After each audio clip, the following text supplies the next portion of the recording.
please welcome, you can come to plug your computer. And after the last presentation, as I told you earlier, we are starting the after-work sauna. You just can take the tram or you can walk with the group. And can we show all the FE codes, the workers that are over here?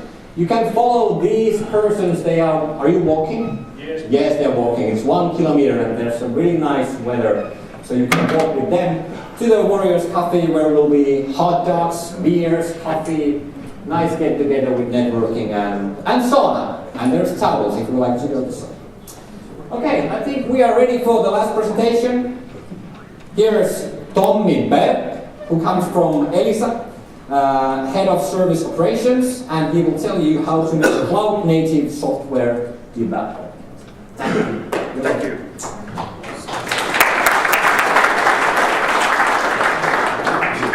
I guess that's the right button to press.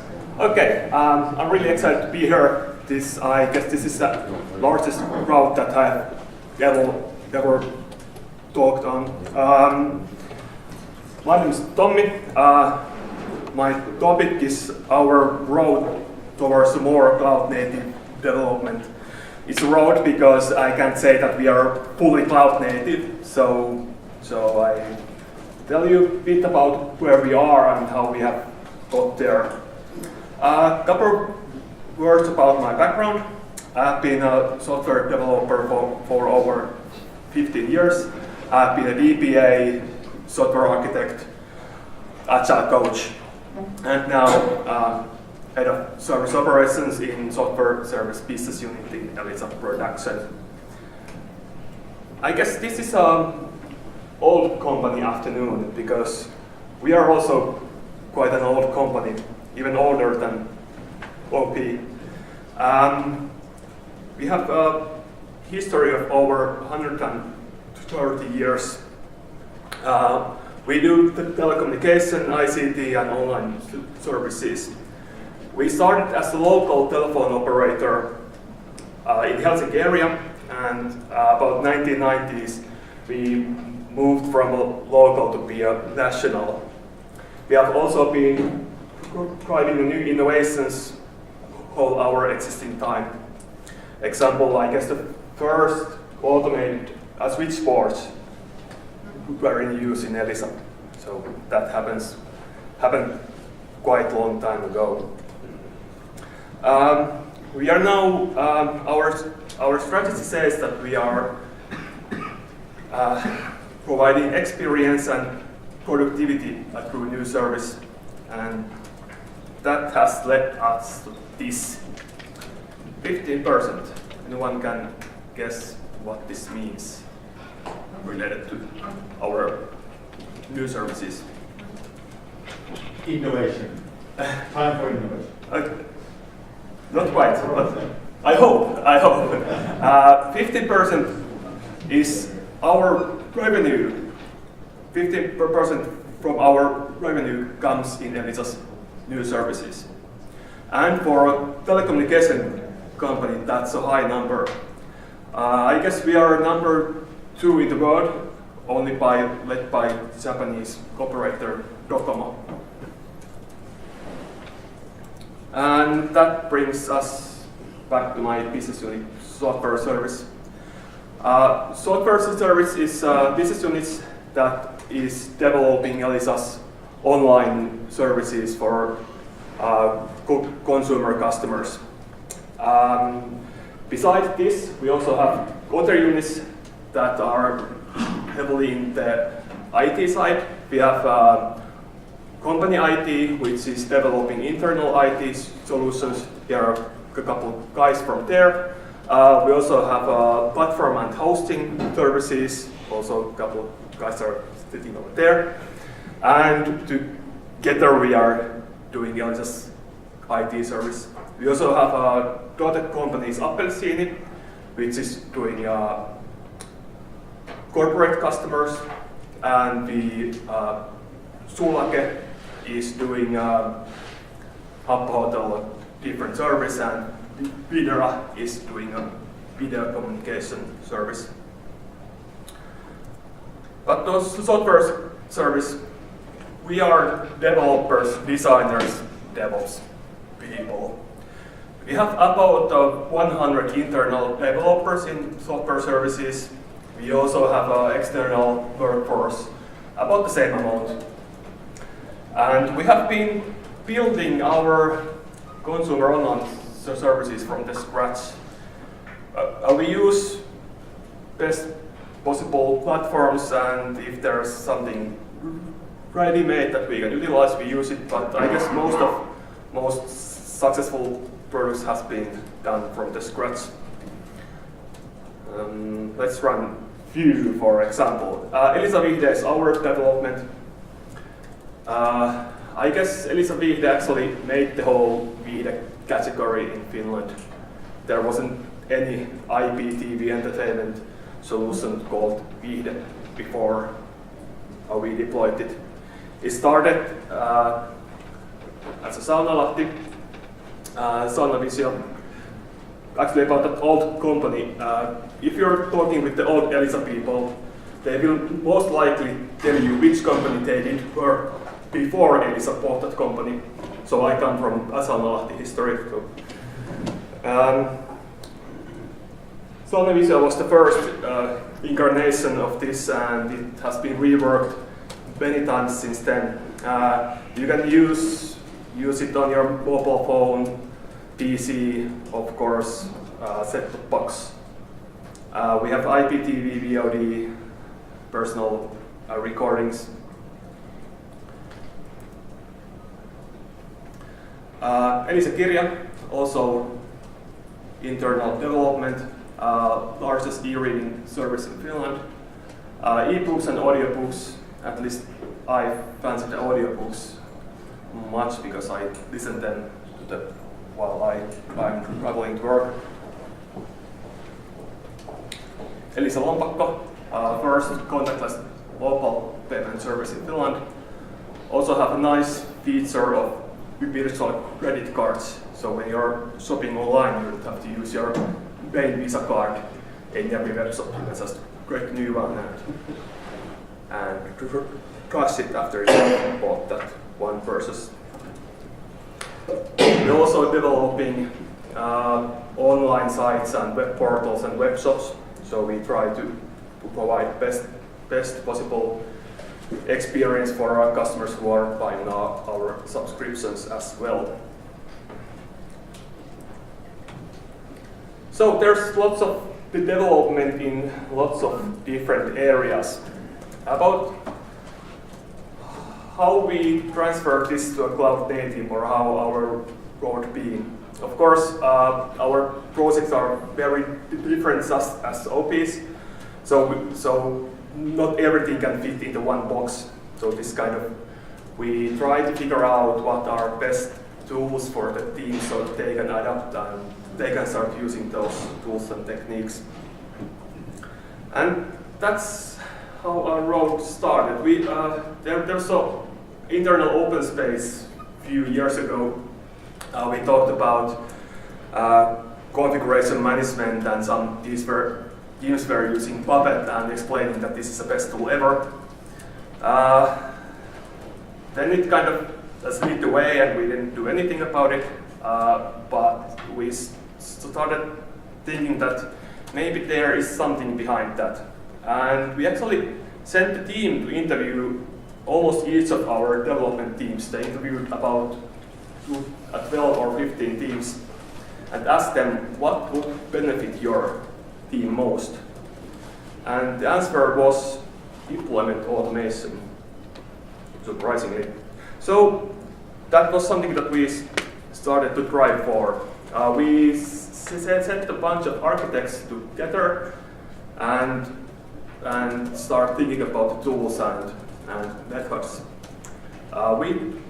We chose Ansible for it. We had a Puppet and Fabric also in use, but we found that Ansible, for being agentless and also had that automation and configuration management in the same tool was theme for us. We also had a daughter company which were already further with it, So we sent a couple of guys to spend some time in there and learn their usage. So we started building Ansible capabilities so that we could automate our existing projects in our existing infrastructure. Existing infrastructure is another point because we are old telco. We have our own data centers, we have our own servers. We also sell our data centers and sell our servers, so it's kind of our own dog food that we eat. And also we have invested plenty of our infrastructure, and we have to, or we want to utilize it as best as possible. So kind of averaging existing infrastructure is where, of course, we started. We hired some guys to start about thinking and creating those capabilities, creating the process. We have a project called Deployment Rate Tracing Activity, also called DARRA. That's a real project name in our investment board. I did not invent that name, I don't take the credit. But yeah, we started coaching our teams. We set a goal for ourselves so that we would coach 50% of our teams, and we would trust that after we have coached 50% of our teams with these new Ansible capabilities and processes, it would take on then, and the rest of the teams would catch up from themselves. We hit that 50% mark, I think it was last December, and I guess time will tell how we will do in the future. I'm pretty happy about how our processes and capabilities there are. We have technical guys in the audience who can answer those questions better if you have them about how you can make those capabilities.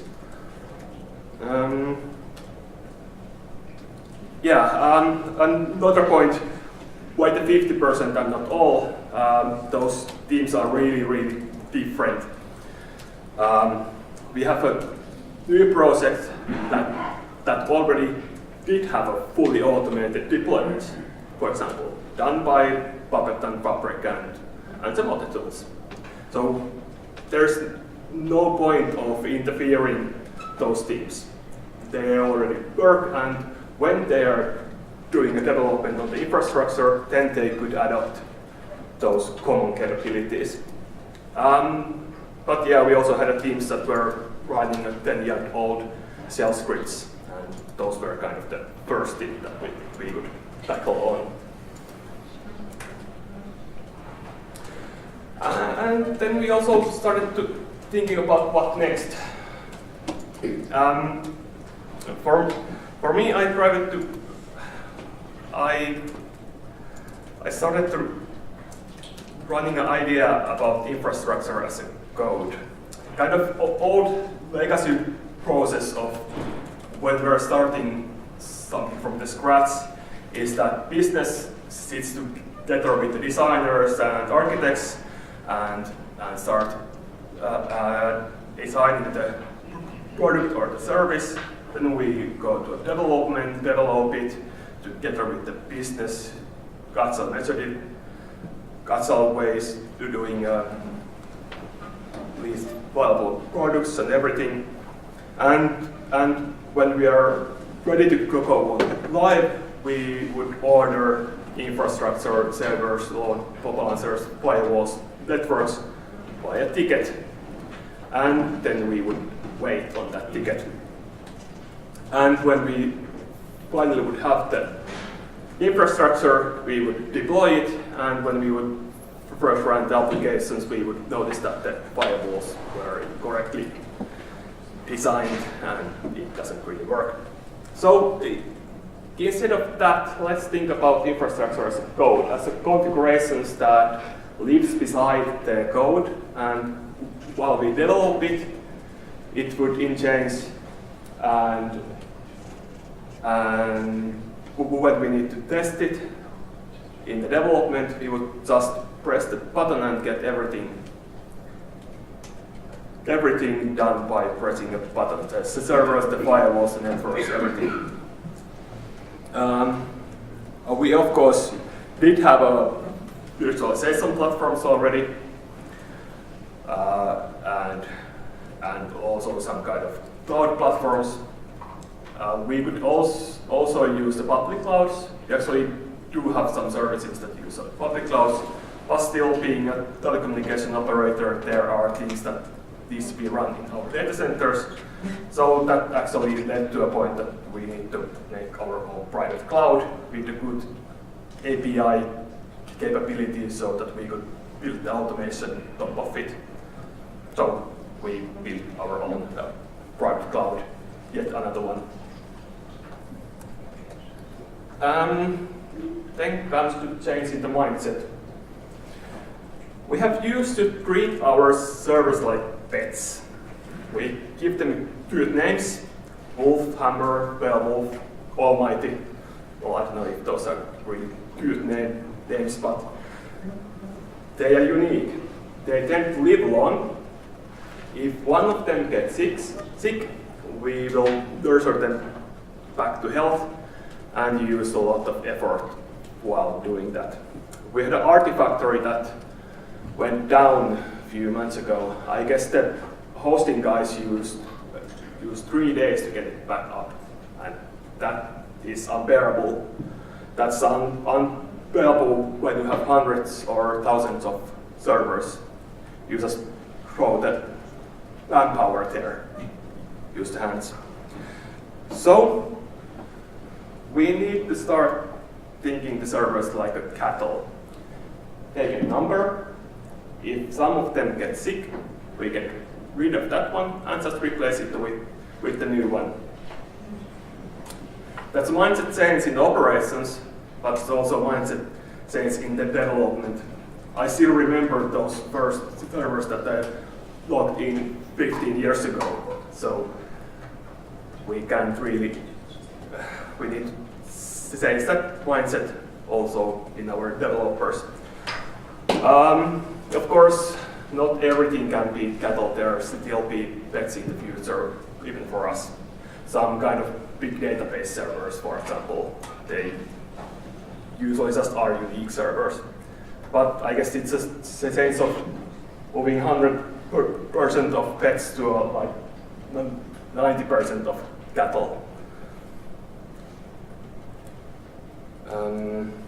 Next, for us, like when we're done with the virtualization, the next focus for us is the containers. This is kind of where we are now in the development. We are not running much of the containers in production yet. We do have some. For me, the most important thing in containers is transportability. Transportability and the scaling of the servers. When we have developed a prototype in a laptop with the Dockers, we can be sure that it runs exactly on the same way in the production, and we can be sure that we can scale it. At least we can scale it easier, usually.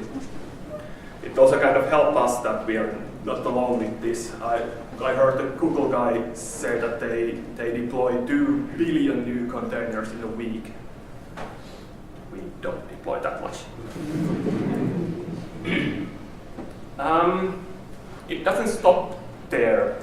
The problem with the Docker is that it don't see beyond the single host, and it really doesn't work on the large scale production at home. So we need something to orchestrate our containers. Again, this is a development for us. I can't say that we are here yet, but our ideas here that this is really needed for us. And what we're thinking here is, if of course, totality on the some kind of orchestration tools. There are different options like Kubernetes, Nomad, and others. For us, I'm really liking what I'm seeing with the Kubernetes, especially because it integrates to our private cloud that we have been developing. We can use Kubernetes to orchestrate also the cloud.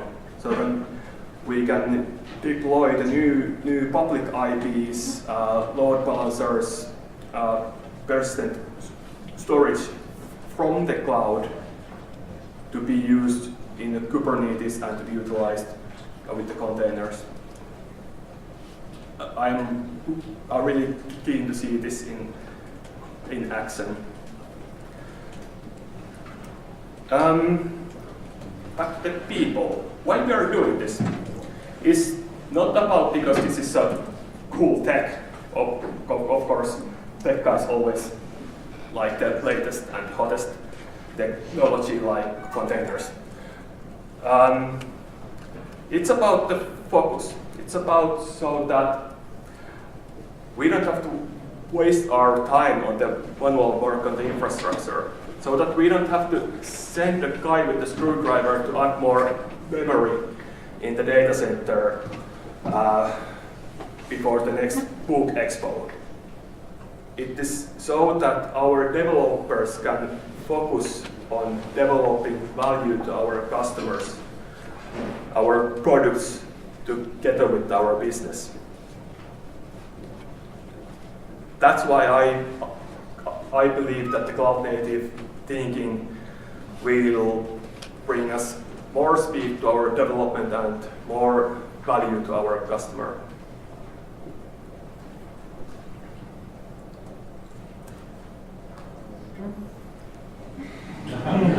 That's my thought. Yes, we are hiring also developers who are keen to develop value to our customers, and also developers who want to build these kind of tools for other developers. Thanks.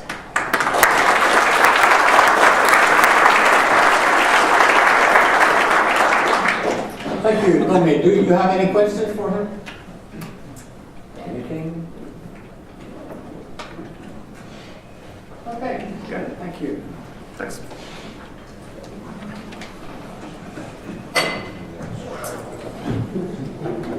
Okay.